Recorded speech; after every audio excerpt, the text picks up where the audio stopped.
الحمدللہ وکفا وسلام علی عبادہ الذین اصطفیٰ اما بعد۔ اللہ تعالیٰ کے فضل و کرم سے گزشتہ شب یا شب گزشتہ میں آپ سے گفتگو کا موقع بھی تھا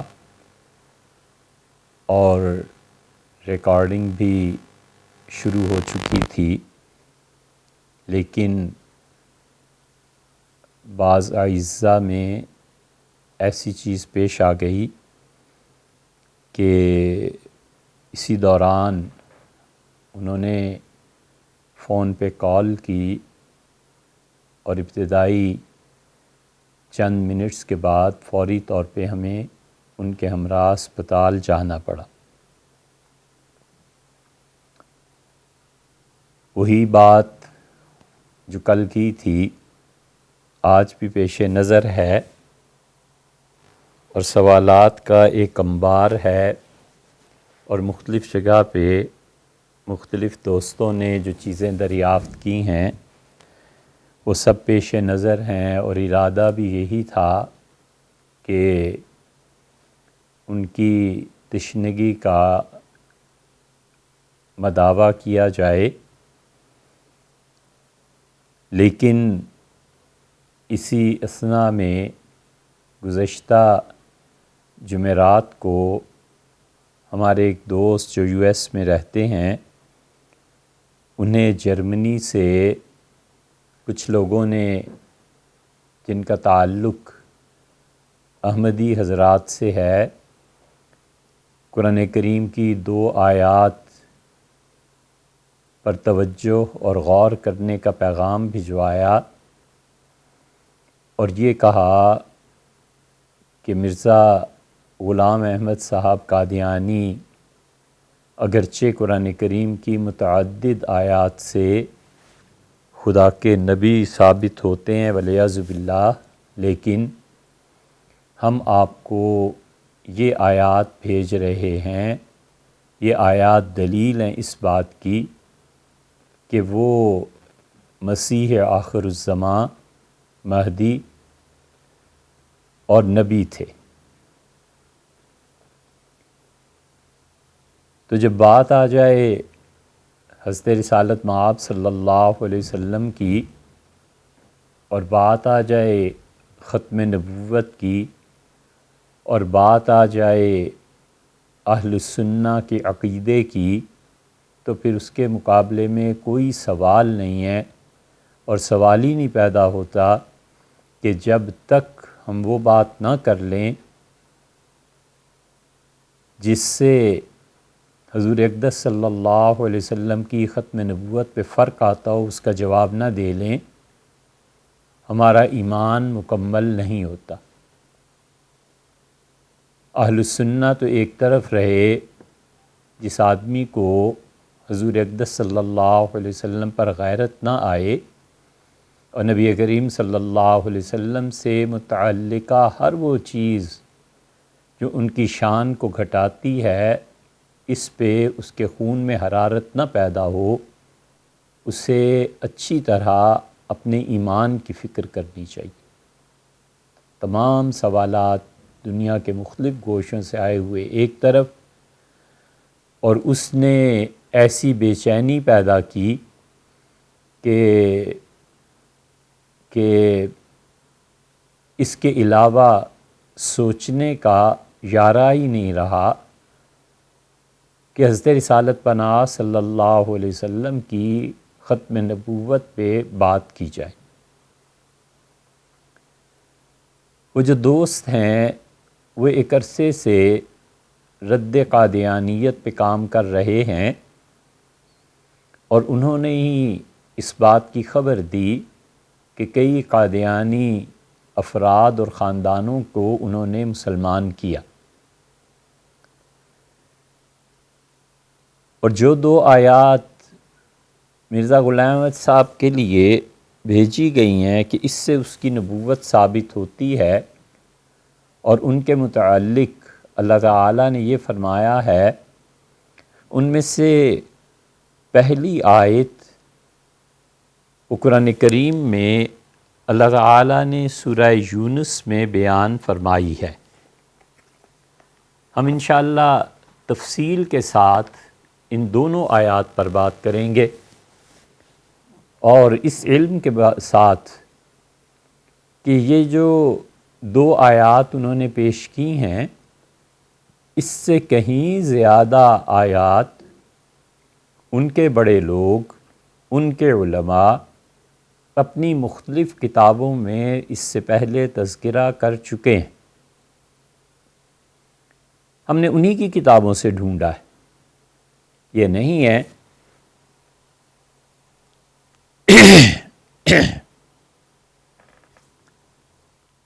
کہ علماء اہل السنہ ان کے دلائل سے غافل ہیں۔ سورہ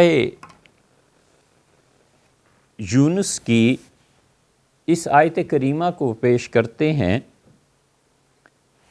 اور یہ کہتے ہیں کہ اللہ تعالیٰ نے ارشاد فرمایا، اس آیت کا سیاق و سباق، اور اس آیت میں جو پہلے سے مضمون چل رہا ہے ہم اس کو وہاں سے شروع کرتے ہیں، اور یہ سورہ یونس کی جو کہ 11ویں پارے میں ہے، آیت نمبر 15 بنتی ہے۔ اللہ تعالیٰ نے ارشاد فرمایا کہ وَإِذَا تُتْلَى عَلَيْهِمْ آیاتنا، اور جب ہماری آیات، یہ قرآن کریم، اور آیات بھی کوئی چھپی ہوئی نہیں ہے، بینات، بہت واضح اور کھلی ہوئی آیات قرآن کریم کی، ان پر پڑھی جاتی ہیں، ان کی تلاوت کی جاتی ہے، انہیں سنائی جاتی ہیں منکرین کو، قال الذین لا یرجون لقاءنا، تو وہ لوگ جو ہماری ملاقات کے متوقع نہیں ہیں، وہ لوگ جن کو کوئی تعلق ہی نہیں ہے کہ ایک دن اللہ سے ملنا ہے اور اس کو جواب دینا ہے۔ اللہ تعالیٰ نے یہاں جو ان لوگوں کی برائی بیان کی ہے وہ یہ ہے کہ لا یرجون لقاءنا، ہم سے ملنا، ہماری ملاقات، انہیں اس کی کوئی دور دور تک ان کے ذہن میں کوئی امید نہیں ہے، انہوں نے کبھی یہ سوچا بھی نہیں کہ اللہ تعالیٰ کا شکوہ ان لوگوں سے ہے جو لوگ یا تو خدا کی ملاقات سے انکار کرتے ہیں، یا عمومی طور پر جیسے اب مسلمان خدا کی ملاقات سے غافل ہیں، ایسے لوگ۔ لیکن بنیادی طور پہ کفر کا مسئلہ بیان ہو رہا ہے۔ اس سے معلوم ہوتا ہے کہ ہر مومن کے دل میں یہ شوق ہونا چاہیے اور یہ خوف ہونا چاہیے کہ اللہ کو جواب دینا ہے، مرنا ہے اور اللہ کے سامنے پیشی ہے، اور مرنا ہے اور خدا پوچھے گا کہ دنیا میں تمہارا عقیدہ، تمہارے اعمال کیسے رہے۔ اسی لیے اللہ تعالیٰ بار بار قرآن کریم میں لوگوں کو اس طرف متوجہ کرتا ہے کہ تمہارے ساتھ ملاقات ہوگی۔ قال الذین لا یرجون لقاءنا نأتی بقرآن غیر ھذا، اور پھر وہ لوگ کہتے ہیں جن کے توقع نہیں ہے جن کے لیے کہ وہ ملاقات کی بات کریں، نأتی بقرآن غیر ھذا او بدلہ، یہ جو قرآن نبی صلی اللہ علیہ وسلم آپ ہمیں سناتے ہیں، اس قرآن کے علاوہ کوئی اور قرآن لائیے، او بدل ہو، یا اس میں کوئی ترمیم کر دیجئے، اسے تبدیل کر دیجئے، کوئی اور چیز کر دیجئے، اس کو ایسے کریں۔ یہ وہ وحی کے متعلق یہ بات کر رہے ہیں کہ اس وحی میں تبدیلی ہونی چاہیے۔ ان اتبع الا ما یوحی الیہ۔ اچھا، پھر پچھلی آیت کو پڑھتے ہیں۔ اللہ تعالیٰ نے ارشاد فرمایا کہ قل، آپ انہیں جواب دیجئے کہ تمہاری فرمائش یہ ہے کہ میں اس قرآن میں ترمیم کر دوں، تو دیکھو، ما یکون لی، یہ ممکن ہی نہیں ہے کہ ان ابدلہ من تلقاء نفسی، یہ ممکن ہی نہیں ہے کہ اس قرآن میں مجھے آخر کیا حق پہنچتا ہے کہ کہ میں اپنے دل کی رائے اور اپنے دل سے اس قرآن میں کوئی ترمیم کر دوں، میرا کیا حق بنتا ہے؟ ان اتبع الا ما یوحیٰ الی، اور دیکھو میں تو صرف اس وحی کی پیروی کرتا ہوں جو اللہ مجھ پہ بھیجتا ہے، وحی میں تغیر اور تبدل یہ میرے بس میں ہے ہی نہیں۔ اس کے دور ڈانڈے جا کر ملتے ہیں کہ شارع حقیقی کون ہے۔ ہوتا یہ ہے کہ قرآن کریم کی آیات، اس کی تشریحات میں کبھی کبھی ایسا فکرہ آ جاتا ہے جس کو اہل علم استعمال کر سکتے ہیں۔ اب شارع حقیقی کون ہے، اگرچہ اس کی بحث کسی اور جگہ پہ ہے بھی اور کر بھی چکے، اور یہاں اتنا وقت بھی نہیں اور کوئی موقع بھی نہیں ہے کہ ہم اس کو، لیکن اہل علم کی توجہ کی خاطر کہتے ہیں کہ اللہ تعالیٰ نے فرمایا کہ ان سے کہہ دیجئے کہ ما یکون لی، میرے لیے ممکن ہی نہیں ہے کہ میں قرآن کریم کو اپنی رائے سے بدل دوں۔ ان اتبع الا ما یوحیٰ الی، اور میں تو اسی چیز کی پیروی کرتا ہوں وحی کی جو مجھ پر آتی ہے۔ انی اخاف ان عصیت ربی عذاب یوم عظیم، اور اگر میں نے اپنے پروردگار کی نافرمانی کی تو میں اس دن کے عذاب سے ڈرتا ہوں جو ہولناک دن ہے، جس دن خدا کے سامنے سارے کچے چٹھے کھل جائیں گے، جس دن خدا کے سامنے پیش ہونا ہے۔ میں اس دن سے ڈرتا ہوں، میں کبھی بھی اس قرآن کریم کو تبدیل نہیں کر سکتا۔ پھر ارشاد فرمایا کہ قل لو شاء اللہ ما تلوتہ، اور تم اس بات پر غور کرو کہ اگر اللہ تعالیٰ چاہتے اور اس کی مشیت ہوتی تو میں اس قرآن کو تمہیں سناتا ہی نہ، اور اللہ تعالیٰ ولا ادراکم بہ، وہ اس قرآن سے تمہیں باخبر بھی نہ کرتا۔ تو مسئلہ یہ پیش آ رہا ہے کہ وحی کی تبدیلی ممکن ہی نہیں ہے۔ میری پچھلی زندگی کو دیکھو، یہ ہے وہ آیت کا ٹکڑا جس سے مرزا غلام احمد قادیانی کی نبوت پر استدلال کیا جاتا ہے کہ دیکھو فقد لبثت فیکم عمرا من قبلہ، اس سے پہلے میں ایک عمر تم لوگوں میں بسر کر چکا ہوں۔ افلا تعقلون، کیا تم سمجھداری سے کام نہیں لیتے، تم عقل سے کام نہیں لیتے کہ میری طویل زندگی تم میں گزر چکی ہے، میں کبھی بھی سیادت، قیادت اس کا طلبگار نہیں رہا۔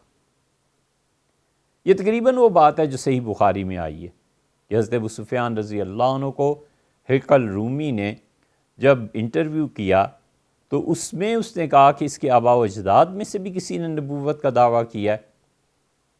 پھر اس نے ساری باتیں کرنے اور پوچھنے کے بعد کہا کہ اگر یہ سب سچ ہے تو میرے پاؤں کے نیچے جو آج زمین ہے یہ اس کے مالک کل وہ بن جائیں گے۔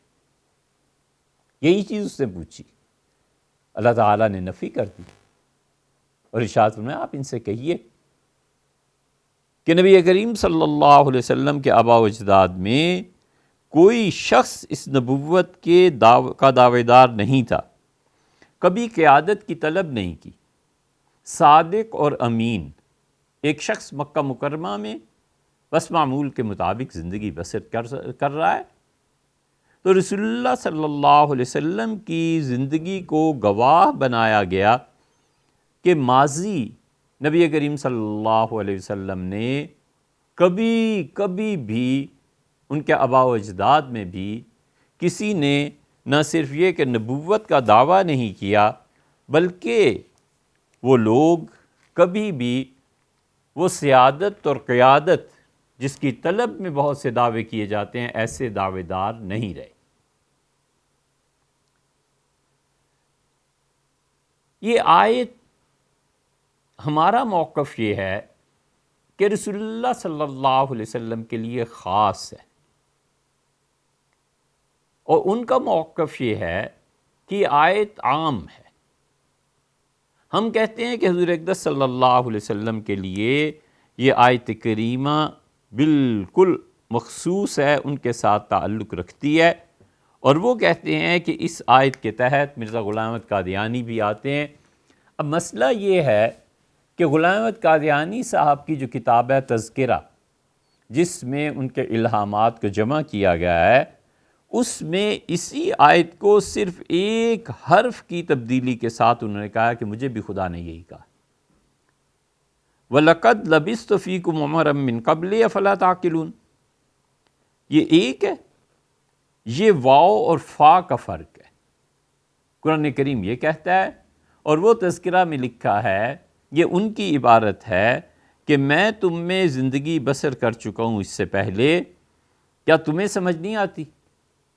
اب رسول اللہ صلی اللہ علیہ وسلم کو حکم ہے کہ آپ اپنی زندگی 40 سال سے پہلے کی اس کو گواہ بنائیں اپنی نبوت پر۔ غلام احمد قادیانی کہتے ہیں کہ مجھ پر بھی یہ وحی نازل ہوئی ہے، اور اللہ تعالیٰ نے مجھے بتایا ہے کہ میں ان لوگوں کو جو میرے منکر ہیں انہیں کہوں کہ میری پچھلی زندگی کو دیکھو، میں کتنا سچا اور صاف آدمی تھا۔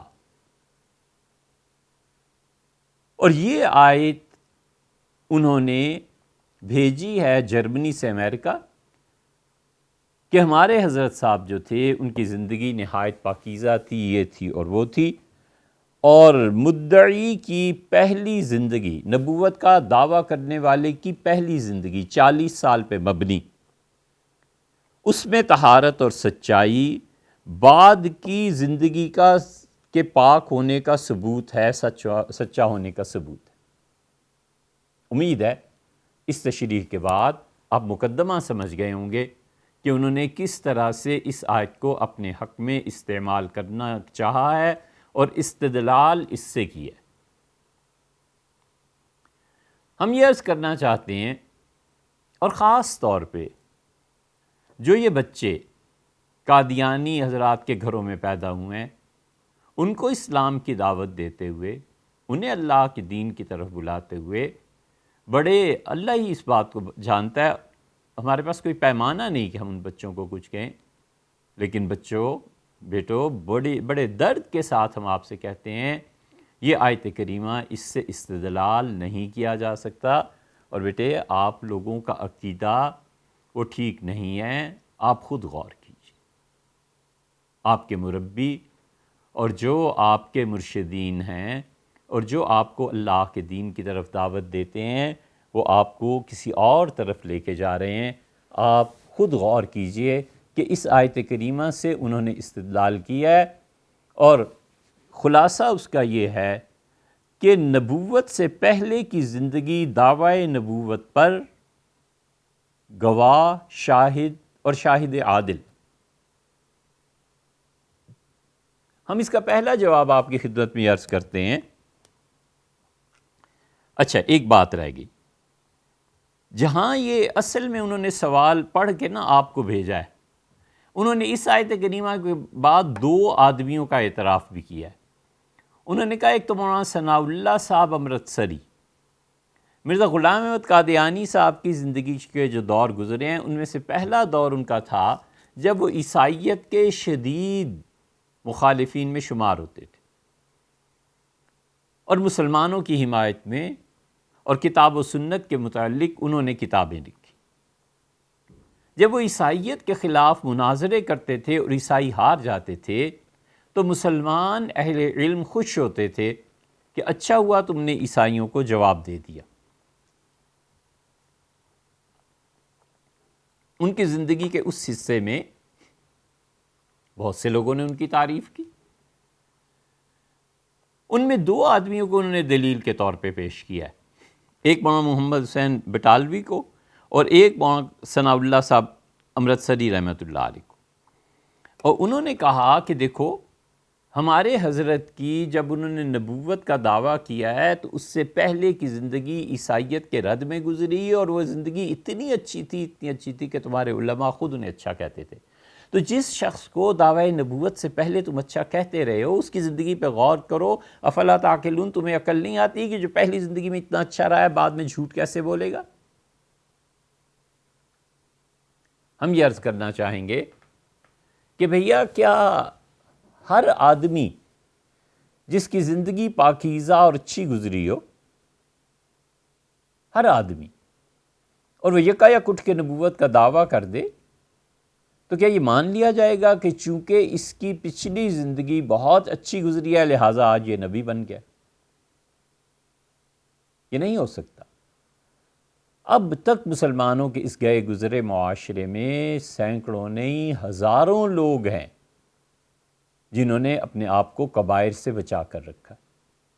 ہزاروں لوگ مل جائیں گے جو اللہ سے ڈرتے ہیں، ہزاروں مل جائیں گے جو باوجود اس کے کہ انہیں پوری طرح کبائر پر دسترس حاصل ہوتی ہے لیکن کسی نہ کسی مقام پہ پہنچ کے رک جاتے ہیں اور کہتے ہیں اللہ کو جواب دینا۔ تو کیا یہ سارے لوگ اپنی پچھلی زندگی کو دعوی نبوت پر دلیل بنا کر پیش کر سکتے ہیں؟ اگر نہیں کر سکتے اور یقیناً نہیں کر سکتے تو پھر یہ دلیل آپ کی کہاں گئی؟ اس لیے یہ استدلال کمزور ہے، اس میں جان نہیں ہے۔ آج ایک آدمی دعویٰ کر دے کہ میں چونکہ سچ بولتا رہتا ہوں، جب میں وکیل تھا تب بھی سچ کہتا تھا، پھر میں جج بن گیا تب بھی میں نے صحیح فیصلے کیے ہیں، تم میری پچھلی زندگی کو دیکھ لو، میرے فیصلوں کو پرکھ لو، کہیں شبہ ہے تو میرے پاس آ جاؤ، اور اب میں یہ دعویٰ کرتا ہوں کہ آج سے میں نبی بن گیا ہوں، تو والعیاذ باللہ یہ کوئی دلیل نہیں ہے نبوت کی۔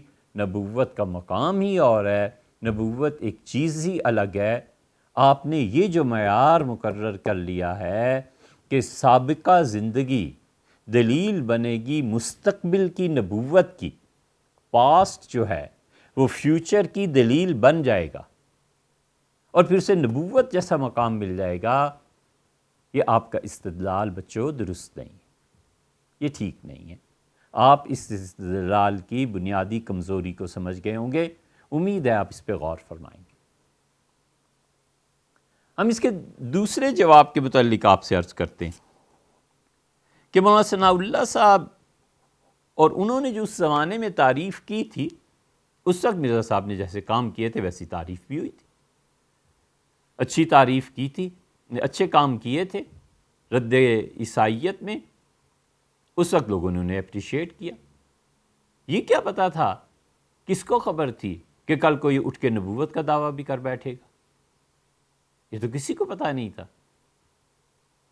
آپ کیوں نہیں غور کرتے قرآن کریم کی آیات پہ؟ دیکھو بچوں، حضور اقدس صلی اللہ علیہ وسلم، ان کے متعلق اللہ تعالیٰ فرماتے ہیں وَمِنْ أَهْلِ الْمَدِينَةِ مَرَضُوا عَلَى النِّفَاقِ، اور اہل مدینہ میں، مدینہ منورہ میں منافق لوگ آپ کے پاس آتے ہیں، لا تعلمهم نحن عالم، آپ کو نہیں معلوم، آپ کو پتہ نہیں چلتا آپ کی مجلس میں منافق آتے ہیں، ہم جانتے ہیں۔ تو وہ منافق جو رسول اللہ صلی اللہ علیہ وسلم کی مجلس میں آتے تھے اور نبی کریم صلی اللہ علیہ وسلم کو نہیں معلوم تھا جب تک کہ اللہ نہ بتائے۔ اللہ نے جس دن بتایا کہ یہ منافق ہے، یہ منافق ہے، یہ منافق ہے، اس دن تو آپ کی شان جلال کی اور تھی۔ آپ صحیح مسلم میں آتا ہے حضور صلی اللہ علیہ وسلم ممبر پر کھڑے ہوئے اور آپ نے فرمایا اخرج فإنک منافق، تم نکلو اس مسجد سے، تم منافق، نکلو اس مسجد سے، تم نکلو اس مسجد سے۔ 10 یا 12 آدمیوں کو بیٹھے بیٹھے حضور اقدس صلی اللہ علیہ وسلم کھڑے کھڑے نکال دیا۔ علم ہو گیا نا اللہ کی طرف سے۔ جب اللہ تعالیٰ نے کسی چیز کا علم نہیں دیا تو نبی کریم صلی اللہ علیہ وسلم کی مجلس میں لوگ آتے تھے، بیٹھتے تھے۔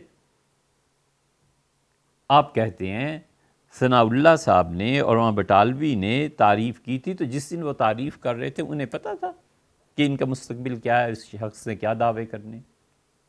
اسی طرح رسول اللہ صلی اللہ علیہ وسلم اپنی مجلس میں جن لوگوں کو جگہ دیتے تھے، پھر وہ دور بھی آیا جب آپ نے انہیں خود ہی نکالا تو آپ کو اس دن معلوم تھا کہ اے منافق میرے پاس آتا ہے اور پھر اسے کچھ نہیں کہا اور چلنے دیا، حتیٰ کہ خدا کی طرف سے وحی آئی اور خدا نے صاف کہا کہ آپ کو علم نہیں ہے ان کے اندر کیا نفاق چھپا ہوا ہے، آپ ان کے باطن کے شر سے واقف نہیں ہیں، ہم آپ کو بتاتے ہیں۔ اور جب پتہ چلا تو رسول اللہ صلی اللہ علیہ وسلم نے نکال دیا۔ تو یہ کیسے دلیل بن سکتی ہے کہ محمد حسین بٹالوی نے اور ثناء اللہ صاحب نے انہیں اچھا کہہ دیا تو کہہ دیا بھی، کوئی اچھا کام کرتا ہے تو اچھا ہی کرتا ہے نا، لوگ اسے اچھا ہی کہتے ہیں، لیکن یہ کیسے دلیل بن گئی کہ کل کو نبی بن گیا؟ جو وہ پچھلی زندگی میں کرتے رہے یہ ایک الگ موضوع ہے کہ انہوں نے کیا کیا اور ان کی کیا کیا حرکات ہیں، ہم اس طرف نہیں جا رہے۔ ہم خالصتاً آپ سے دعوت کی زبان میں بات کر رہے ہیں، ہم اللہ کے دین کی طرف بلانے کی بات کر رہے ہیں۔ آپ ہمارے دلائل کا تجزیہ کیجئے اور سوچئے کہ اس دلیل میں کتنا وزن ہے کہ میری زندگی تمہارے سامنے ہے، تمہیں سمجھ نہیں آتی، میری زندگی میں جو کچھ پیچھے کر چکا ہوں اس کو دیکھو، وہ میری صداقتیں دعوی نبوت کی دلیل ہیں۔ ہم کہتے ہیں یہ حضور اقدس صلی اللہ علیہ وسلم ہی کہہ سکتے ہیں۔ ہم اس سے ایک اور قدم بڑھ کر کہیں، ہم اس سے ایک اور قدم بڑھ کر آپ سے بات کرتے ہیں۔ حضور اقدس صلی اللہ علیہ وسلم کے متعلق ہے یہ آیت، اور نبی کریم صلی اللہ علیہ وسلم نے اس آیت کو ظاہر ہے کہ لوگوں کو سنایا ہے۔ آپ غور سے سنیں۔ حضرت رسالت مآب صلی اللہ علیہ وسلم کے ساتھ یہ بات ہے کہ وہ اپنی اس زندگی کو جو نبوت سے پہلے کی تھی 40 سال کی 23 سال پر دلیل بنا سکتے ہیں۔ اللہ تعالیٰ نے خود ارشاد فرما دیا، اس سے بڑی تصدیق کیا ہوگی؟ یہ قاعدہ اور کلیہ رسول اللہ صلی اللہ علیہ وسلم کے علاوہ دیگر انبیاء علیہ الصلوۃ والسلام کے لیے نہیں ہو سکتا۔ غلام احمد قادیانی صاحب کہاں بھائی؟ نبوت سے قبل کی زندگی نبوت پر دلیل بن جائے، اس معیار اور پیمانے پر اگر آپ نے یہی پیمانہ رکھنا ہے، اور اگر مرزا غلام احمد قادیانی اس وجہ سے نبی ہیں تو آپ کیا کہیں گے حضرت موسیٰ علیہ السلام کے متعلق؟ جب وہ فرعون کے سامنے گئے ہیں تو سورۃ الشعراء میں قرآن کیا کہتا ہے؟ فرعون بولا، اس نے کہا موسیٰ اچھا اب تم یہ دعوت لے کے آئے ہو؟ قال الم نربک فینا ولیدا، کیا تم نے اپنا بچپنا ہمارے یہاں نہیں گزارا؟ کیا ہم نے تمہاری پرورش نہیں کی؟ آپ کہہ سکتے ہیں کہ پرورش کرنا ٹھیک ہے، کون سا کوئی اتنی بڑی بات ہے۔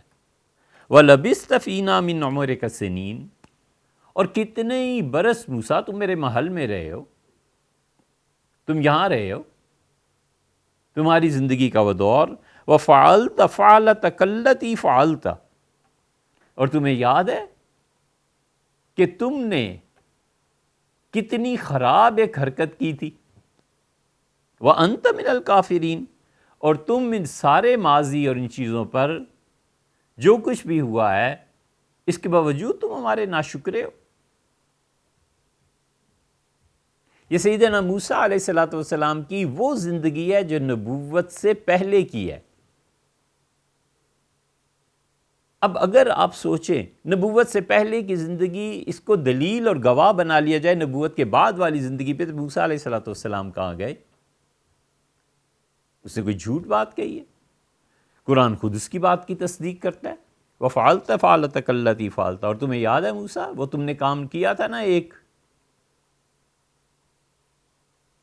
وَالْعِيَاذُ بِاللَّہ، وہ کام کیا تھا؟ قرآن خود کہتا ہے فَوَقَذَهُ فَقَضَى عَلَيْهِ، حضرت موسیٰ علیہ السلام نے ایک پنچ، ایک مکہ رسید کیا ایک فرعونی پہ اور مر گیا۔ وہ جو قتل تھا نا، نبوت سے پہلے کی زندگی کا قتل حضرت موسیٰ علیہ السلام کا، اس کی طرف یہ بات کر رہا ہے۔ اور پھر حضرت موسیٰ علیہ السلام نے اس کی اس بات کی تردید نہیں کی، تصدیق کی ہے۔ قال فعلتها اذن، انہوں نے کہا بالکل میں نے ایک قتل کیا تھا۔ وانا من الضالین، اور میری زندگی کا وہ زمانہ تھا جب میں من الضالین ان لوگوں میں سے تھا جنہیں صحیح راہ کے انتخاب میں اجتہادی طور پر خطا کرنے کا امکان بہرحال رہتا ہے۔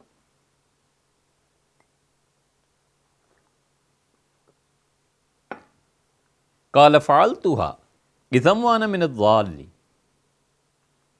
ففررت منكم، تصدیق ہوئی نا؟ حضرت موسیٰ علیہ السلام نے اپنی پچھلی زندگی کی جو فرعون نے طعنہ دیا تھا اس کی تصدیق کر دی کہ ہاں یہ بات ہوئی ہے۔ پھر میں تم لوگوں کو چھوڑ کے نکل گیا کیونکہ مجھے ڈر تھا کہ تم لوگ اب میرے قتل کے در پہ ہو جاؤ گے۔ تو اگر معیار وہی مقرر کر لیا جائے بچوں جو آپ کہتے ہیں یا آپ کے مربی آپ کو سکھاتے ہیں کہ دیکھو پچھلی زندگی ثناء اللہ نے کیسی تعریف کی اور بٹالوی صاحب نے کیسی تعریف کی اور فلانے نے اور فلانے نے، تو یہ یہاں بھی دیکھ لو حضرت موسیٰ علیہ السلام، کیا یہ پیمانہ مقرر کیا جا سکتا ہے کہ کسی نبی کی نبوت پر دلیل اس کی سابقہ زندگی ہوتی ہے؟ حضرت موسیٰ علیہ السلام کی جو زندگی تھی اور قتل کا یہ جو معاملہ تھا اس پہ یہ کیسے دلیل بن گئی؟ کیا قتل نبوت کی دلیل بنے گا؟ معاذ اللہ۔ اس لیے ہم کہتے ہیں یہ اصولی غلط ہے۔ یہ آیت حضور صلی اللہ علیہ وسلم کے متعلق تو کہی جا سکتی ہے، یہ خیال رہے کہ ایسے نہیں ہے کہ ہمیں نہیں معلوم کہ امام بخاری رحمۃ اللہ نے اپنی تاریخ میں کیا لکھا ہے، یا رسول اللہ صلی اللہ علیہ وسلم کی سیرت میں اور جو چیزیں کی بعض لوگوں نے لکھی ہیں، ہم جانتے ہیں کس کس نے کیا کیا غلطیاں کی ہیں، اور ہم کبھی اللہ نے فرصت دی تو جو الزامات ہے اس پہ بھی بات کر لیں گے۔ اس لیے عرض کیا جا رہا ہے کہ یہ نہ ہو کہ بچوں آپ سنو اور آپ کہو ہمارے مربی نے تو یہ کہا، امام بخاری نے یہ، امام فلانے نے یہ، فلانے نے یہ لکھا ہے، وہ سب ہمارے علم میں ہے۔ اس کے باوجود ہم آپ کو دعوت دیتے ہیں کہ بیٹے یہ معیار ہی ٹھیک نہیں ہے کہ نبوت سے پہلے کی زندگی دعوی نبوت پر شاہد اور گواہ بنے۔ یہ صرف رسول اللہ صلی اللہ علیہ وسلم میں اللہ کی ہزاروں رحمتیں، سلامتیاں، خدا کا خاص فضل اس قبر اطہر پر، اس جسد اطہر پر نازل ہو، یہ وہ صرف اور صرف وہی تھے جو کہہ سکتے تھے کہ میری زندگی پچھلی دیکھو، کوئی ایک شائبہ تک کسی چیز کا نہیں ہے، جھوٹ کا شائبہ تک نہیں ہے، میں نے زندگی میں کبھی جھوٹ نہیں بولا، تو کیا یک بیک اب اللہ پہ جھوٹ بولنا شروع کر دوں گا؟ معاذ اللہ۔ یہ اتنا بلند و بانگ دعویٰ صرف وہی ہستی کر سکتی ہے۔ ہمارے پاس دونوں راستے ہیں۔ ایک راستہ یہ ہے جیسے کہ ہم نے آپ سے عرض کر دیا ہے کہ اس استدلال کی کمزوری آپ کے سامنے رکھیں، اور ایک راستہ یہ ہے کہ مرزا صاحب کی جو پچھلی زندگی تھی اس کے متعلق بات کریں۔ اسے ہم نے جان بوجھ کے چھوڑا ہے کیونکہ وہ دعوت کی زبان پھر نہیں رہتی، ہم آپ کو اللہ کے دین کی طرف بلانے کی زبان استعمال کر رہے ہیں۔ اس لیے یہ آیت کریمہ جو ہے، ایک تو حضرت موسیٰ علیہ السلام کی دلیل ہم نے آپ کے سامنے رکھ دی، دوسری دلیل بھی ہم رکھتے ہیں کہ حضرت لوط علیہ السلام کس بستی میں تھے۔ انگلش میں یقیناً آپ نے سوڈومی کا لفظ دیکھا ہوگا، وہ جن حرکتوں کے لیے استعمال ہوتا ہے وہ بھی آپ ڈکشنری میں دیکھ سکتے ہیں۔ سدوم کی بستی تھی، اور سدوم کی بستی میں اللہ تعالیٰ نے حضرت لوط علیہ السلام کو بھیجا تھا تاکہ خدا کا دین ان تک پہنچے۔ حضرت لوط علیہ السلام کے متعلق تاریخ سے یہ ثابت ہے کہ وہ اس جگہ پر، اس مقام پر نووارد تھے، نیو کمر جیسے ہوتا ہے، ایک آدمی آتا ہے۔ ان کی پچھلی زندگی ان لوگوں کے سامنے تھوڑا ہی تھی۔ اگر حضرت لوط علیہ السلام کی پچھلی زندگی اس کا ہونا ضروری ہوتا تو جتنے بھی پاک رہے ہوں گے، جتنے بھی نیک رہے ہوں گے، جتنے بھی اچھے رہے ہوں گے، نہ قوم نے پوچھا اور نہ حضرت لوط علیہ السلام نے بیان کیا، اور نہ ہی ان کے دعوی نبوت پر کسی نے اس لیے اقرار کر لیا کہ حضرت آپ کی پچھلی زندگی اچھی تھی، کوئی جانتا ہی نہیں تھا، اور نہ ہی کسی نے یہ طعنہ دیا کہ تم اپنی پچھلی زندگی کو دیکھو۔ تو یہ جو پاسٹ میں جو کچھ گزر چکا ہوتا ہے، اگر وہ دلیل ہوتا نبوت جیسے عظیم منصب کی، تو حضرت لوط علیہ السلام کا کیا کیجیے گا، ان کو تو کوئی نہیں جانتا تھا، وہ تو حضرت ابراہیم علیہ السلام کے بھتیجے تھے اور تشریف لائے اللہ کے حکم کے تحت اور انہوں نے تبلیغ شروع کی۔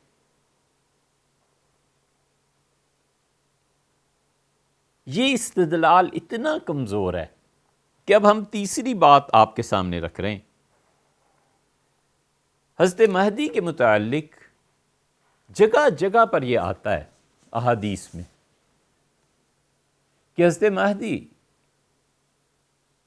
وہ جب تشریف لائیں گے تو ان کی سابقہ زندگی میں، یہ احادیث کا مفہوم ہے، ایگزیکٹلی الفاظ نہیں آپ کے سامنے رکھ رہے، وہ جب تشریف لائیں گے تو ان کی پچھلی زندگی میں جو کچھ بھی ہو چکا ہوگا اور جو کچھ بھی رہا ہوگا ان کے ساتھ، اللہ تعالیٰ انہیں اس مقام سے اٹھائیں گے، نیکی اور تقویٰ جو اس وقت ان میں موجود ہوگا، اور ایک ہی رات میں خدا اس قدر بلند مرتبے پر فائز کرے گا کہ ہوتے ہوتے صبح کی وہ مہدی بن جائیں۔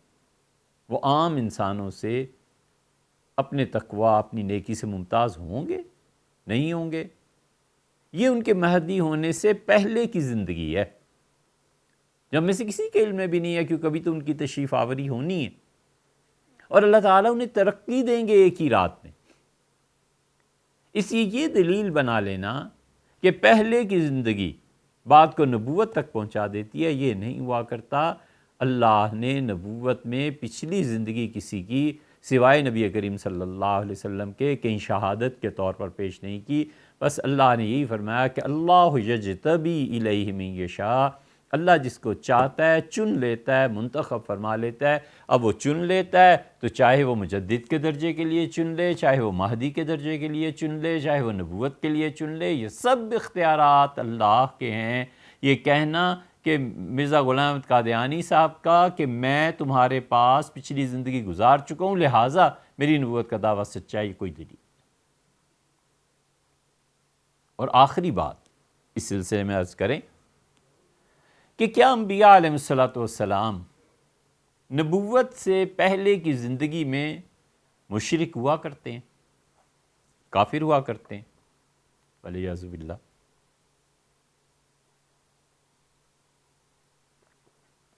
بہت علمی بحث، آپ سوچ لیں۔ امت میں راجح قول یہی ہے، آپ کو اگر تفصیلات اس کی دیکھنی ہو تو حضرت ابراہیم علیہ السلام ان کا واقعہ قرآن میں آتا ہے، فلما افلا، اور جب ستارہ ڈوب گیا تو انہوں نے کہا لا احب الافلین، میں ڈوبنے والوں سے محبت نہیں کرتا۔ فلما رأى القمر بازغا، اور پھر اس نے چاند کو دیکھا بہت واضح چمکدار، پھر اس نے سورج کو دیکھا۔ تو حضرت ابراہیم علیہ السلام نے ستارے، چاند اور سورج کو کیا دیکھا اور پھر انکار کر دیا، تو اس سے پہلے وہ مشرک تھے؟ نبی اپنی نبوت سے پہلے کی زندگی میں مشرک ہوا کرتا ہے؟ حضرت رسالت پناہ صلی اللہ علیہ وسلم پہ یہ الزام ہے نا، اہل علم جانتے ہیں، وہی امام بخاری کی تاریخ وغیرہ وغیرہ، اور محققین نے ان سب چیزوں کو جھوٹ قرار دیا ہے۔ انہوں نے شدید تنقید کی ہے ان مفسرین پر جن کی تفسیر میں بٹوین دا لائنز بقول ان کے ثابت ہوتا ہے کہ یہ لائن بٹوین دا لائنز یہ ہے کہ یہ پہلے مشرک تھے نبی ابراہیم علیہ السلام۔ انہوں نے ان مفسرین پر بہت شدید تنقید کی ہے۔ تفہیم القرآن میں مولانا مودودی صاحب نے جو کچھ لکھا ہے، ان کے جو مخالفین ہیں انہوں نے شدید تنقید اس پہ کی ہے اور کہا کہ مولانا یہ آپ کیا لکھ رہے ہیں، اس سے پتہ چلتا ہے کہ حضرت ابراہیم علیہ السلام معاذ اللہ استغفر اللہ کوئی شرک کر رہے تھے۔ اس قسم کی باتیں آپ اہل علم کے یہاں پڑھ سکتے ہیں، لیکن ہم صرف آخری فیصلے تک بات کر رہے ہیں کہ محققین کے نزدیک، ہمارے نزدیک، اہل سنہ کے نزدیک، نبی اپنی نبوت سے پہلے کی زندگی میں مشرک نہیں ہوا کرتا۔ حضرت موسیٰ علیہ السلام کا قتل اور یہ معاملے شرک کے مقابلے میں تو نہ ہونے کے برابر ہوئے نا بھائی۔ ایک آدمی کا قتل کا ارادہ ہی نہیں تھا، اس نے مکہ مارا، کیا اندازہ تھا کہ یہ مر جائے گا؟ وہ تو ایک اجتہادی چیز تھی، ہو گئی۔ اور اگر مرزا غلام احمد قادیانی صاحب کو اسی پر پرکھ لیا جائے، جو جرمنی سے آیت انہیں پیش کی جا رہی ہے تو مرزا غلام احمد قادیانی صاحب نے جب تک نبوت کا دعویٰ نہیں کیا تھا مہدی ہونے کا اور ان چیزوں کا، وہ یہ کہتے تھے کہ حضرت مسیح علیہ السلام زندہ ہیں، آسمان سے آئیں گے۔ پھر ایک وقت آیا جب ان پر یہ کھلا کہ وہ خود ہی مسیح ہیں، پھر ایک وقت آیا جب ان پہ یہ کھلا کہ وہ خود ہی مہدی ہیں۔ جس سن میں بھی کھلا ہو، اس سے پہلے کی زندگی میں جو حیات مسیح کے وہ قائل تھے، حضرت عیسیٰ علیہ السلام کے نزول کے قائل تھے، اس وقت میں جو ان کا عقیدہ تھا، جب انہیں نبوت ملی ہے تو انہوں نے صاف اپنی کتابوں میں لکھا کہ جو شخص حیات مسیح کا قائل ہے وہ مشرک ہے، شرک کرتا ہے۔ تو اس کا مطلب یہ ہوا کہ کم سے کم 50 سال تو وہ بھی شرک کرتے رہے نا۔ اس شرک کے بعد پھر نبوت ملی۔ اگر نبیوں کی پچھلی زندگی دعوی نبوت کی دلیل بن جائے تو اس کا کیا آپ نے حل کرنا ہے؟ 50 سال تو وہ خود والعیاذ باللہ اپنے ہی فتوے کے مطابق کیا رہے۔ اس لیے بچوں آپ کو سوچنا چاہیے کہ کتنی کمزور دلیل وہ لوگ آپ کو پیش کرتے ہیں۔ تو صاف کہتے ہیں کہ حیات مسیح کا قائل مشرک ہے، اور کم سے کم بھی 50 سال وہ حیات مسیح علیہ السلام کے قائل رہے۔ تو جب وہ حیات مسیح علیہ السلام کے قائل تھے تو اس وقت مشرک تھے؟ اس سے پوچھیں آپ، وہ جھٹ سے وہ روایات لائیں گے کہ جن لوگوں نے حضور اقدس صلی اللہ علیہ وسلم پر شرک کا الزام لگایا، والعیاذ باللہ محققین ان پر بھی تنقید کرتے ہیں، اور محققین کہتے ہیں یہ سب جھوٹی روایات ہیں، ہم کوئی بھی ماننے کو تیار نہیں ہے، کوئی اس کا ثبوت ہی نہیں۔ تو پہلی آیت کریمہ یہ تھی۔ دوسری آیت کریمہ جو جرمنی سے آئی ہے، وہ جو ہمارے دوست ہیں انہیں یہ کہا گیا ہے کہ مرزا صاحب کے نبی ہونے کی دلیل یہ ہے، وہ سورہ الحاقہ 29ویں پارے میں ہم آپ کو سنا دیتے ہیں اس کا ترجمہ بھی، اور پھر دیکھیں آپ کہ وہ اس سے کیا استدلال اور کیسے کرتے ہیں۔ یہ سورہ الحاقہ ہے 29ویں پارے میں، اور اس میں اللہ تعالیٰ نے ارشاد فرمایا اس سورہ کے بالکل آخر پہ، دقت ہے دیکھنے میں، شاید یہ 38 نمبر آیت سے مضمون شروع ہوتا ہے۔ اللہ تعالیٰ فرماتے ہیں کہ فَلَا أُقْسِمُ بِمَا تُبْصِرُونَ،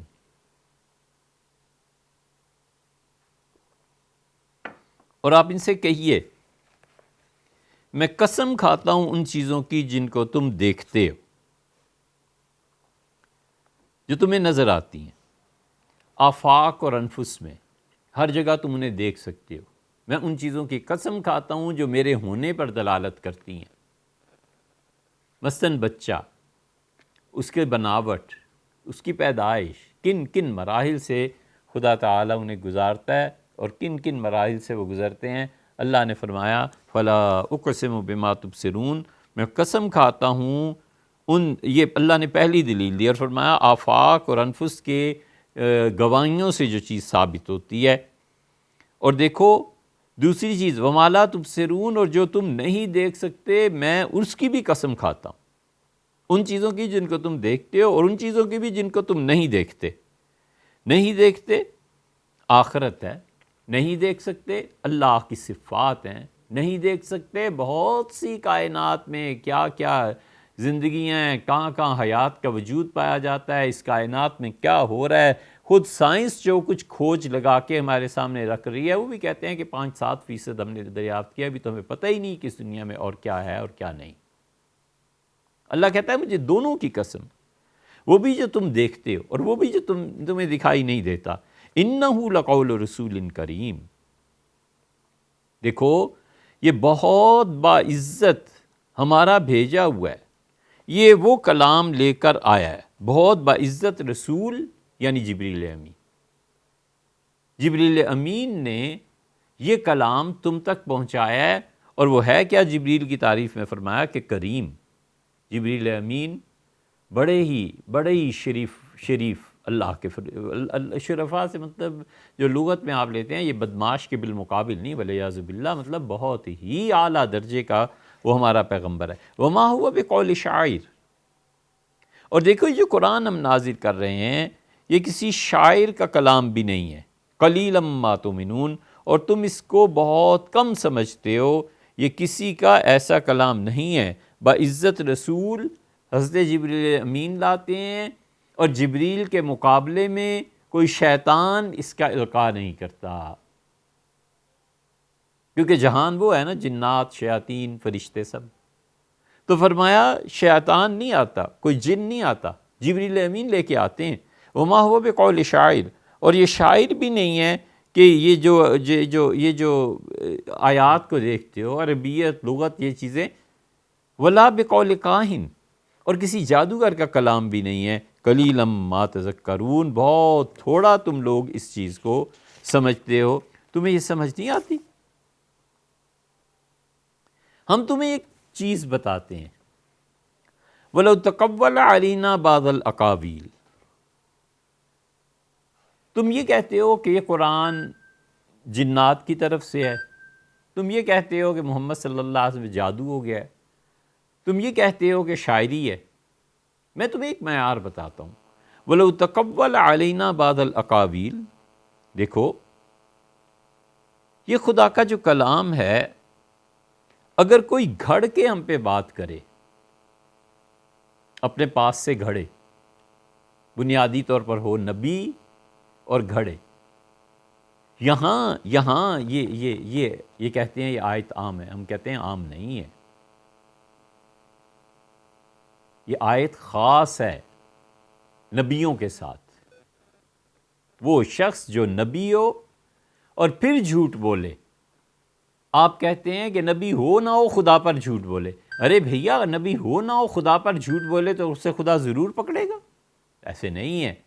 نبوت کا دعویٰ کرے، نبی ہو اصل میں خدا کا چنا ہوا، اور پھر وہ خدا پر جھوٹ بولے تو ہونا کیا ہے؟ وَلَوْ تَقَوَّلَ عَلَيْنَا بَعْضَ الْأَقَاوِيلِ، اور اگر یہ محمد صلی اللہ علیہ وسلم ایسے ہوتے کہ باتوں کو اپنے پاس سے گھڑ کے ہمارے ذمے لگا دیتے، اپنے پاس سے بناتے رہتے، وَلِعِیَاذُ بِاللَّہ، یہ رد ہے ان لوگوں کا جو مرغی کی نسبت کرتے ہیں، اور یہ ان کا جو شاعر، جنات اور یہ جادوگروں کی طرف نسبت کرتے ہیں۔ وَلَوْ تَقَوَّلَ عَلَيْنَا بَعْضَ الْأَقَاوِيلِ، اور اگر نبی صلی اللہ علیہ وسلم کوئی بات گھڑ کے ہمارے ذمے لگاتے، لَأَخَذْنَا مِنْهُ بِالْيَمِينِ، تو ہم ان کو پوری طاقت سے پکڑ لیتے، پوری قوت کے ساتھ۔ یمین دایاں ہاتھ نا، دائیں ہاتھ میں قوت ہوتی ہے نا، ہم اس کو پکڑ لیتے۔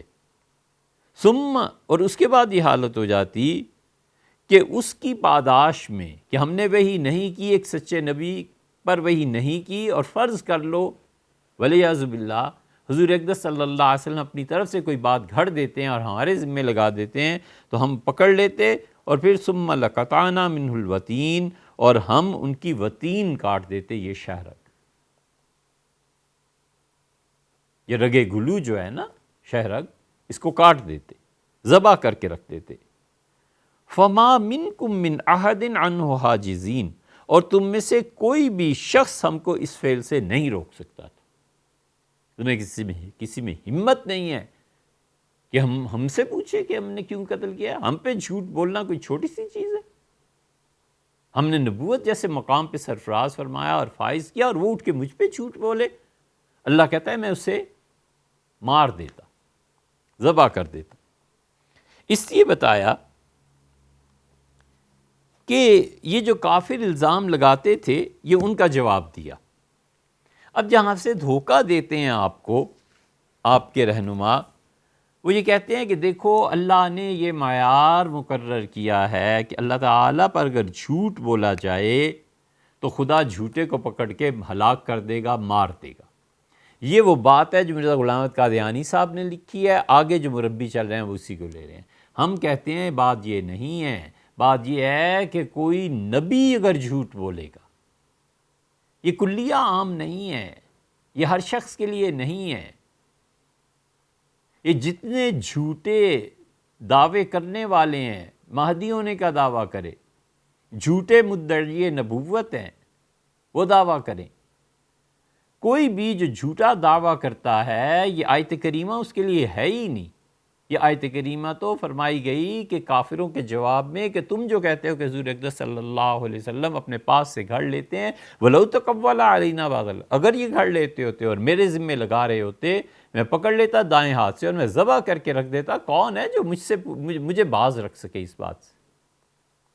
یہ وحی کی حفاظت ہے، یہ وحی کے صحیح ہونے کے، قرآن کے صحیح ہونے کی دلیل ہے، اور جو پیغام حضور اقدس صلی اللہ علیہ وسلم تک پہنچا یہ بہت بڑی دلیل اور شہادت ہے کہ یہ ہمارے رسول ہیں، یہ شہادت ہے کہ قرآن ہمارا کلام ہے، اور یہ شہادت ہے کہ رسول کریم یعنی جبریل امین اسے لائے ہیں نبی کریم صلی اللہ علیہ وسلم پہ۔ یہ سب شہادتیں اللہ نے اس آیت کریمہ میں جمع فرما دیں، اور جلال بھی بیان کیا کہ تم کیا سمجھتے ہو کوئی نبوت کا دعویٰ کرے نبی صلی اللہ علیہ وسلم اور پھر وہ بولیں ہم پہ جھوٹ، تو ہم ایسے ہی چھوڑ دیں گے؟ بالکل نہیں، ہم یہ سزا، کون ہے جو مجھے روک سکے؟ یہ ہمارا موقف، اور ان کا موقف یہ ہے کہ کوئی بھی جھوٹ بولے گا اللہ پہ تو اس کے ساتھ یہ ہو جائے گا۔ سبحان اللہ، یہ کیا بات ہے یار! ایسے لوگ ہیں جو ساری زندگی جھوٹ بولتے رہے، کیا ان کے متعلق بھی یہی خیال ہے؟ اس لیے پھر انہوں نے یہ کہا کہ دیکھو حضور اقدس صلی اللہ علیہ وسلم نے یہ دوسرا ان کا استدلال ہے، کہتے ہیں نبی کریم صلی اللہ علیہ وسلم نے پہلے 40 سال بالکل سچائی کے ساتھ گزارے، اور 23 سال جو تھی یہ وحی تھی۔ تو اگر کوئی آدمی 23 سال میں دعوی نبوت کرے اور 23 سال میں اس کی پکڑ نہ ہو تو اس کا مطلب ہے وہ سچا ہے۔ یہ انہوں نے ہی گھڑا ہے، یہ مرزائی حضرات کا، قادیانی حضرات کا، احمدیوں کا استدلال ہے۔ وہ کہتے ہیں 23 سال حضور اقدس صلی اللہ علیہ وسلم نے نہیں جھوٹ کوئی بولا، لہٰذا دنیا سے تشریف لے گئے، تو معلوم ہوا کہ 23 سال تک کوئی جھوٹ نہ بولے تو پھر وہ نبی ہے۔ ہم یہ عرض کرتے ہیں کہ وَلَوْ تَقَوَّلَ عَلَيْنَا، یہ آیت کریمہ ہر جھوٹے مدعی نبوت کو شامل نہیں ہے، یہ آیت رسول اللہ صلی اللہ علیہ وسلم کے ساتھ خاص ہے۔ بہت سر مارا آپ نے کہ کہیں یہ مل جائے کہ ہر جھوٹے مدعی نبوت کے لیے وہ 23 سال زندہ بھی رہے، تو خدا کو چاہیے تھا اپنے وعدے کے مطابق اس کی گردن کاٹ دیتا، اللہ نے نہیں کاٹی۔ تو 23 سال کی مدت اور جھوٹا دعوی نبوت، ہم کہتے ہیں بھیا حضور اقدس صلی اللہ علیہ وسلم کے لیے یہ آیت کریمہ خاص ہے۔ اٹھائیے 10 20 25 30 تفاسیر اٹھائیے، چونکہ اب کوئی ملا نہیں نا ایسا، تو اسے کہاں جائیں گے؟ امام راضی رحمۃ اللہ کے حوالہ دیا ہے، ایک یہ سب چیزیں نظر میں ہیں، ابن قیم رحمۃ اللہ علیہ وغیرہ کا حوالہ دیا ہے، لیکن ہم کہتے ہیں کہ دیکھیے اللہ پر جھوٹ بولنے کی اگر یہی سزا ہو، خدا پر جھوٹ بولنے کی یہ سزا ہو، اس کی شہرت کاٹ دی جائے گی۔ یہ ہمارے سامنے سورہ یونس ہے،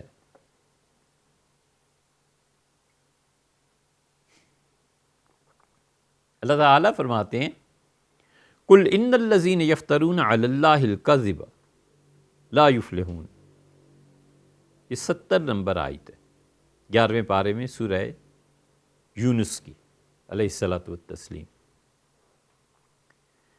کہ جو لوگ اللہ پر جھوٹ باندھتے ہیں لا یفلحون، وہ فلاح نہیں پائیں گے۔ ایک ہے عام جھوٹ، لوگ بولتے ہی ہیں جھوٹے پیر، جھوٹے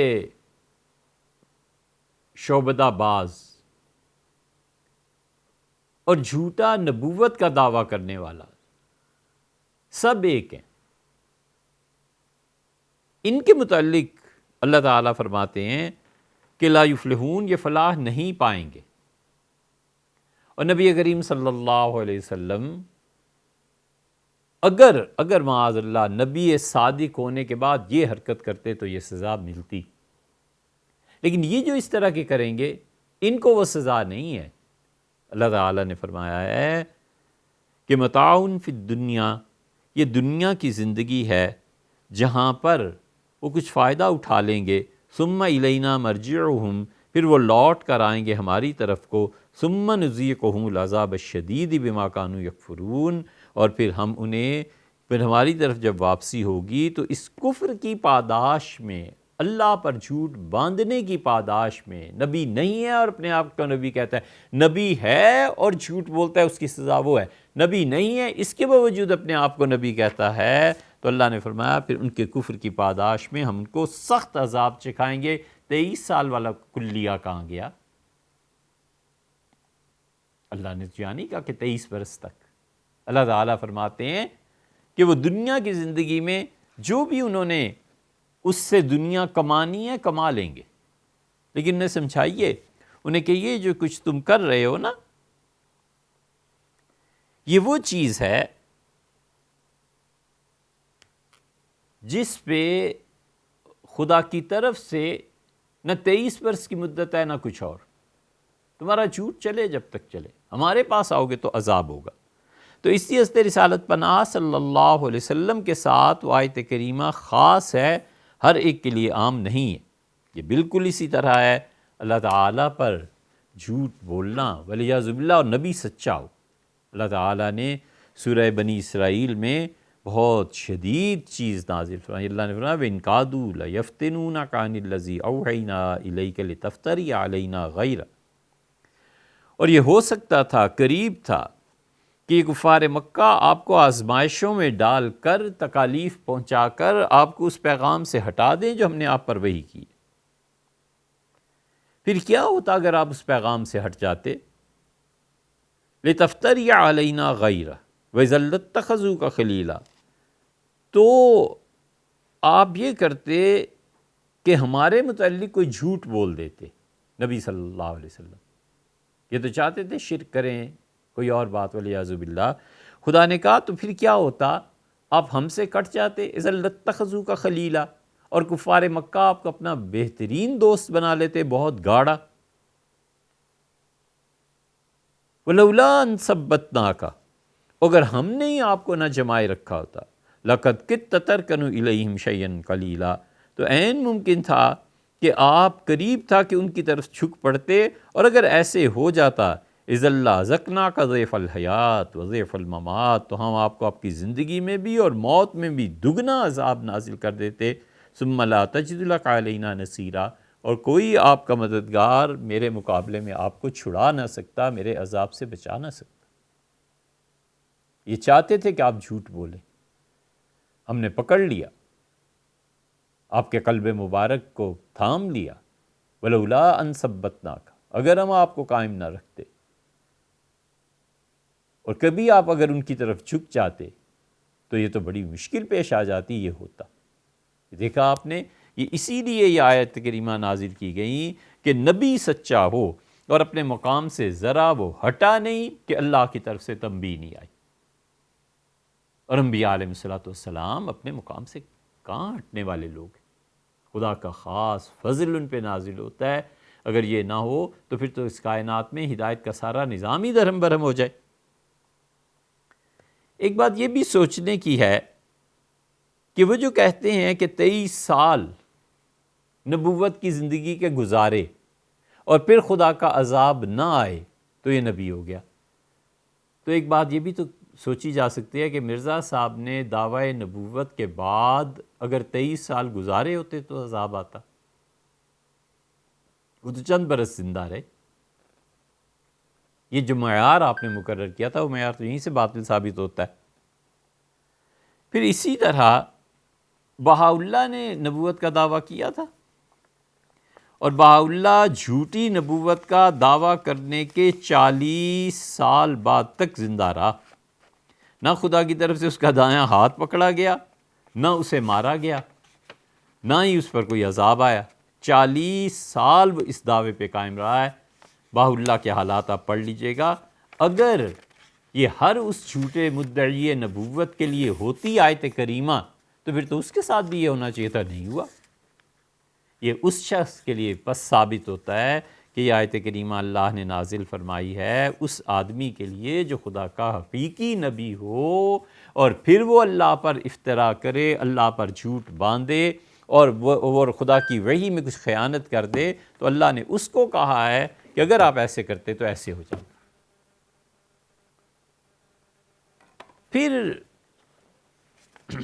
تصدیق، جھوٹ، بہاء اللہ کے ساتھ بھی کچھ نہیں ہوا۔ آپ بیٹے روحانی خزائن پڑھیے، یہ ہمارے سامنے ہے۔ سچ اور جھوٹی کی جب آپ بحث کرتے ہیں تو یہ آپ ہمیں، پھر ہمارا بھی تھوڑا سا حق بنتا ہے نا کہ جب آپ قرآن کریم کی 2 آیات پیش کر رہے ہیں، ایک آدمی امریکہ میں، آپ جرمنی سے اسے بھیج رہے ہیں کہ قادیانیت کو قبول کر لے، اور قرآن یہ کہتا ہے وَالْعِیَاذُ بِاللَّہ، ایک یہ کہ نبوت سے پہلے کی زندگی دعوی نبوت کی دلیل ہے، اور دوسرے یہ کہ اگر وہ جھوٹے ہوتے تو خدا انہیں دائیں ہاتھ سے پکڑ لیتا وغیرہ وغیرہ، یہ ہو جاتا۔ اب ذرا خود سوچیں سچائی کہاں ہے؟ ہم بالکل سمپل سی ایک بات کہتے ہیں، یہ ہمارے سامنے روحانی خزائن کی 20ویں جلد ہے۔ اللہ تعالیٰ درگزر فرمائے اگر اس میں کوئی تعلی اور دعویٰ ہو، اور خدا معاف کرے یہ 30 سے زیادہ جلدیں ہیں، 34۔ ایسے نہیں ہے کہ آپ سے بات کرنے والا کوئی ان چیزوں کو سے غافل ہو یا پڑھا نہ ہو۔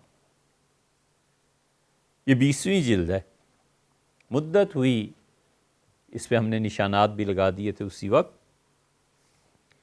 مرزا غلام احمد قادیانی صاحب اپنی نبوت پہ شہادتیں پیش کر رہے ہیں، تحریر فرماتے ہیں کہ یہ میرے نبی ہونے کی گواہی ہے، یہ میرے نبی ہونے کی گواہی ہے، اور مولوی عبداللطیف صاحب کو انہوں نے بہت چیزیں بتائیں۔ پھر وہ کہتے ہیں کہ حدیثوں سے ثابت ہوتا ہے کہ اس مسیح موعود، جس عیسیٰ علیہ السلام کا وعدہ کیا گیا تھا، موعود پرومسڈ، کہ 13ویں صدی میں پیدائش ہوگی۔ ہم اس کو بھی نہیں کہتے، حدیث میں کہاں آیا کہ 13ویں صدی میں پیدائش ہوگی مسیح کی، اس کو بھی نہیں کہتے۔ چلیے، اور 14ویں صدی میں اس کا ظہور ہوگا، یہ بھی چھوڑیے، مضمون یہاں سے شروع ہوتا ہے۔ آگے چل کر کہتے ہیں کہ میرے ہاتھ پر 100 نشانوں کا ظاہر ہونا، یعنی میرے نبی ہونے کی دلیل یہ ہے کہ میرے ہاتھ پہ سینکڑوں معجزات ہوئے ہیں۔ جتنے احمدی حضرات سن رہے ہیں، آپ کی خدمت میں درخواست ہے، آپ کاغذ قلم لے لیجئے، اور جتنا آپ کا جی چاہے ان کے معجزات ذرا لکھیے، کتنے معجزے ان سے ہوئے۔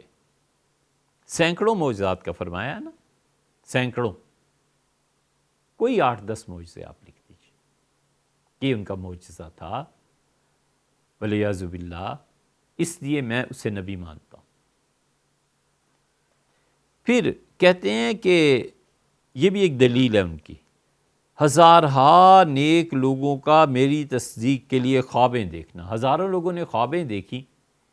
مبشرات جو کتاب ہے ہم نے پڑھی ہے، اس میں ہزاروں نہیں سینکڑوں لوگوں کی خواب جمع ہے۔ اچھا آگے چلیے، اور آن حضرت صلی اللہ علیہ وسلم اور قرآن شریف کا یہ فرمانا کہ مسیح موعود میری امت میں پیدا ہوگا وغیرہ وغیرہ، اور ہزارہا لوگوں کا، یہ ہماری دوسری بات ہے۔ ایک 100 معجزات، سینکڑوں، ہزارہا لوگوں کا 2 لاکھ کے قریب میرے ہاتھ پر بیعت ہو گئے، بیعت کر کے راست بازی اور پاک دامنی اختیار کر لینا۔ پاک دالی لکھا ہو، اصل میں پاک دامنی ہے، کتابت کی غلطی۔ ہزارہا لوگ، 2 لاکھ آدمی ان کی زندگی میں ہی ان پہ ایمان لے آئے۔ خود آدمی عقل سے سوچ کہ 2 لاکھ آدمی، اس وقت اتنی آبادی تھی قادیانی حضرات کی، حضرت رسالت مآب صلی اللہ علیہ وسلم کے متعلق ان کے زمانے میں 1.5 لاکھ سے زیادہ آدمی نہیں ایمان لا سکے، یعنی اس معنی میں کہ آبادیاں ہی نہیں تھیں۔ نبی کریم صلی اللہ علیہ وسلم کے صحابہ کرام رضی اللہ عنہ کی روایت 1,08,000 1,24,000 یہ ہیں، اور ہوتے تو ہزاروں ایمان لاتے نا۔ یہاں 2 لاکھ آدمیوں کا آپ دعویٰ کر رہے ہیں، معاذ اللہ، استغفر اللہ، کہ 2 لاکھ ان کے صحابی ہیں۔ کہاں گئے وہ 2 لاکھ؟ کوئی نام بتائیں نا، کوئی ان کے خاندانوں کے پتہ بتائیں، ذرا زیادہ دور تو نہیں ہے۔ یہ تو 1908 جو ان کے انتقال کا سال ہے، اس وقت سے لے کے اب تک کتنا عرصہ ہوا ہے؟ ابھی تو 125 سال بھی نہیں ہوا۔ یہ ان کا دعویٰ ہے جو اپنے آپ کو اتنا سچا فرما رہے ہیں۔ تو پہلے انہوں نے کہا کہ سینکڑوں معجزات ظاہر ہوئے ہیں، پھر انہوں نے فرمایا کہ سینکڑوں معجزات کے علاوہ یہ بھی ہے کہ 2 لاکھ کے قریب آدمی مجھ سے بیعت ہوئے ہیں، ہدایت کی راہ پائی ہے۔ آگے چلیے صفحہ 40 سے 41 پر جب ہم پہنچے تو فرماتے ہیں میری تائید میں اللہ تعالی خدا تعالیٰ کی لاکھوں پیشن گوئیاں پوری ہونا۔ اے حضرت ہمیں بھی 2-4 بتائیں، کون سی خدا نے آپ کے بارے میں پیشن گوئی کی تھی؟ 1 لاکھ چھوڑیں جی، 10,000 بھی چھوڑ دیں، 1,000 بھی چھوڑ دیں، ہم کہتے ہیں صرف 500 لکھ دیں کہ یہ پیشن گوئیاں تھیں جو حضرت نے کی تھیں، پوری ہو گئی تھیں۔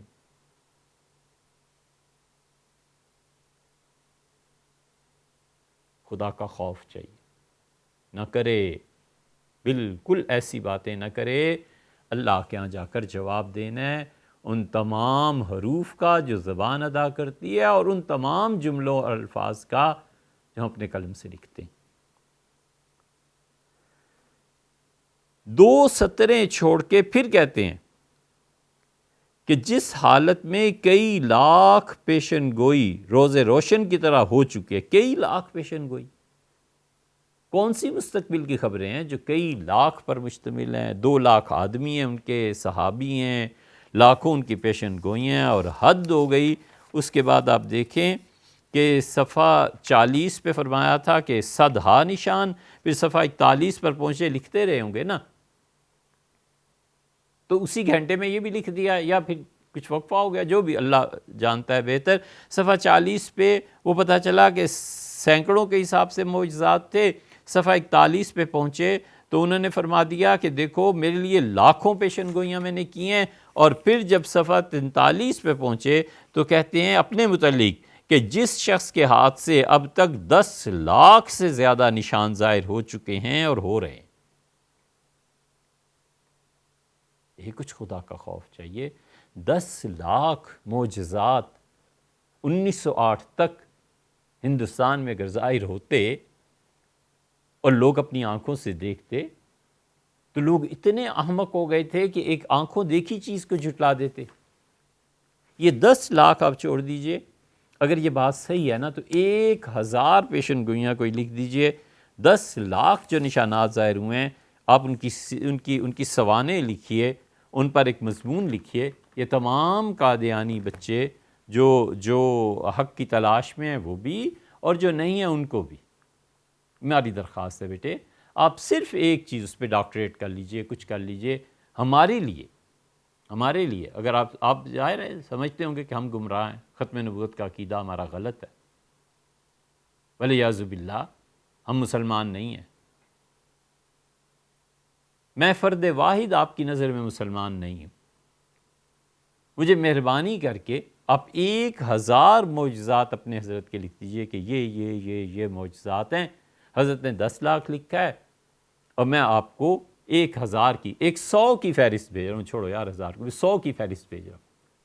اور اگر یہ نہیں ہے، اور یقیناً ایسے نہیں ہیں، تو آپ سوچئے ہم لوگ جو مسلمان الحمدللہ حضور اقدس صلی اللہ علیہ وسلم کی ختم نبوت پر کامل یقین رکھنے والے، اور اہل سنت والجماعت کے عقیدے سے بال برابر انحراف کرنے والے نہیں ہیں، ہم ڈنکے کی چوٹ کہتے ہیں کہ اے رب ہمارا وہی عقیدہ ہے جو تیرا ہے، تو نے کہا ہے کہ حضور صلی اللہ علیہ وسلم آخری نبی ہیں، ہم بھی یہی کہتے ہیں۔ اللہ آپ نے فرمایا قل هو اللہ احد، اللہ ایک ہے، ہم کہتے ہیں اللہ آپ ایک ہی ہیں، جو آپ نے بات کہہ دی ہم کہتے ہیں اللہ سب سچ ہے، جو آپ نے فرمایا سب سچ ہے۔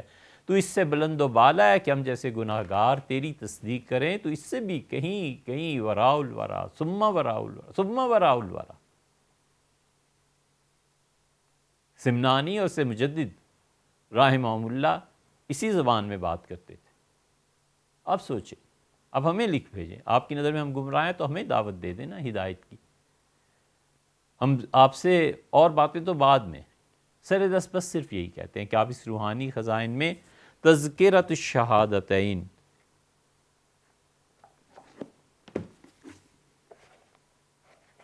تذکرۃ الشہادتین، اسی کا حوالہ ہم نے دیا نا، تذکرۃ الشہادتین میں یہ ساری عبارتیں ہیں۔ آپ خود سوچیں بچوں، خود غور کرو اور اللہ سے بھی مانگو اللہ تعالی ہمیں اور آپ کو اس راہ پر رکھے، استقامت نصیب فرمائے جس کا منتہا اللہ کی ذات اور جنت المأویٰ۔